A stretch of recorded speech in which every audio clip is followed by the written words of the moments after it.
Hello, welcome to Secret Zone. Subscribe and turn on notifications for stories you won't forget. Help me reach 2,000 subscribers. Support the video with a like and share your thoughts in the comments. I read every message. Thank you. I never imagined an ordinary office party could change the way I saw my marriage, my wife, and even myself. But that night, everything shifted. Claire had always been a rare mix of gentleness and quiet confidence. Her soft laugh, warm presence, and a kindness that never demanded attention made her the kind of person everyone loved being around. She worked at a mid-sized marketing agency and was admired for her calm nature and effortless way of easing tension with a simple smile. I trusted her completely, not because she asked me to, but because her life made trust feel natural. That evening, she invited me to join her at the annual office celebration. Parties weren't my thing, but she wanted me there. "Just stay for a little while," she said with that hopeful, radiant smile. "I want you to meet my team." Honestly, I wanted to see her world, the people she spent most of her days with. The private event hall glowed with soft lights, and mellow music floated through the air. Guests gathered in small circles, laughing over drinks. Claire held my hand as she moved from group to group, introducing me to her co-workers. Ryan, her friendly project partner. Sophie, the bubbly designer. And Nathan, her supervisor for the past few months. Nathan gave me a strange feeling. He shook my hand too firmly, held his smile too long, and watched Claire in a way that didn't sit right. But I brushed it off. I didn't want to be the insecure husband. Claire deserved better than that. For the first hour, everything felt pleasant. People exchanged harmless office stories, and Claire stayed by my side, brushing my arm occasionally, checking if I was okay. But things shifted when Nathan poured himself another drink. Luther laughed harder and lingered closer to everyone, especially Claire. I noticed it. Ryan noticed it. Even Sophie seemed uneasy. But Claire, kind, calm, and conflict-averse, simply stepped away each time. She didn't want a scene. At one point, she went to grab drinks from the counter. I watched Nathan follow with a smirk that made my chest tighten. I stepped closer, not from paranoia, but instinct. I just wanted to be near her. And that's when it happened. Claire reached for 2 glasses, unaware Nathan had moved right behind her. Without hesitation, he placed his hand on her lower back, sliding it just a little too far. It wasn't an accident. I saw the subtle flinch in her body, felt it in my bones. I didn't think. I didn't hesitate. Something protective, fierce, rose inside me. By the time Claire turned to step away, I was already there. My hand closed around Nathan's wrist before he could pull back. His drunk smile vanished, replaced by shocked confusion.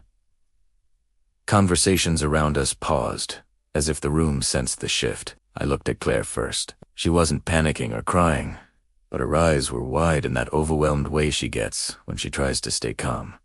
That was all I needed. I released Nathan's wrist and stepped between them. My voice was controlled, steady, sharp, in its calm. "Don't ever touch my wife again." Nathan tried to laugh it off. "Relax, man. It was just..." I cut him off. "Nothing about that, was just..." His laugh faltered. People began watching, some pretending not to, others openly staring. Ryan stepped closer, placing a hand on Claire's shoulder as if silently saying, "We saw it, too." Claire whispered, "Ethan, please, let's just go."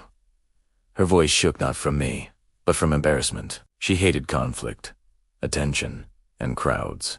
And this moment had wrapped all 3 together. So I made a choice. Not anger, not drama, just care. I gently took her hand, looked into her eyes, and said, "We're leaving."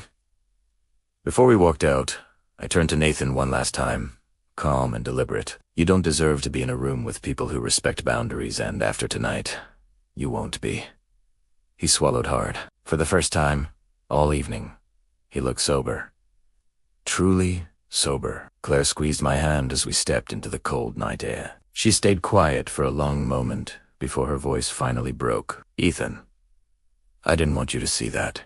My heart ached at the shame she carried that wasn't hers.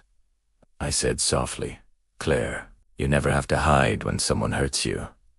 Not from me." Her eyes filled as she looked away, and I realized this wasn't just about the party.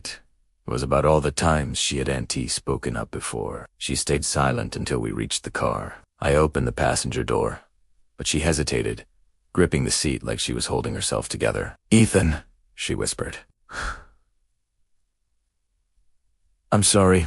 Those words hit me harder than anything inside the hall. I knelt so we would eye to eye.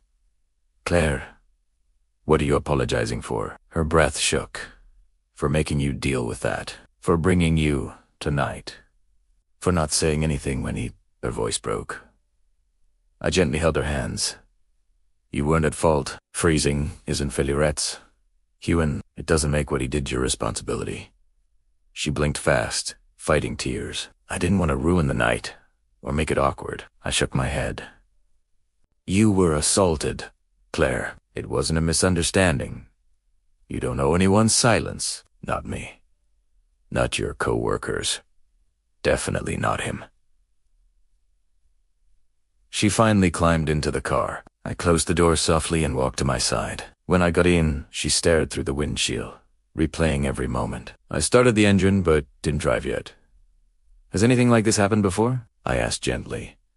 Her jaw tightened. That answer was enough. "He's made comments, stood too close, even tried to guide me by the waist once," she admitted, swallowing hard. I kept reminding myself.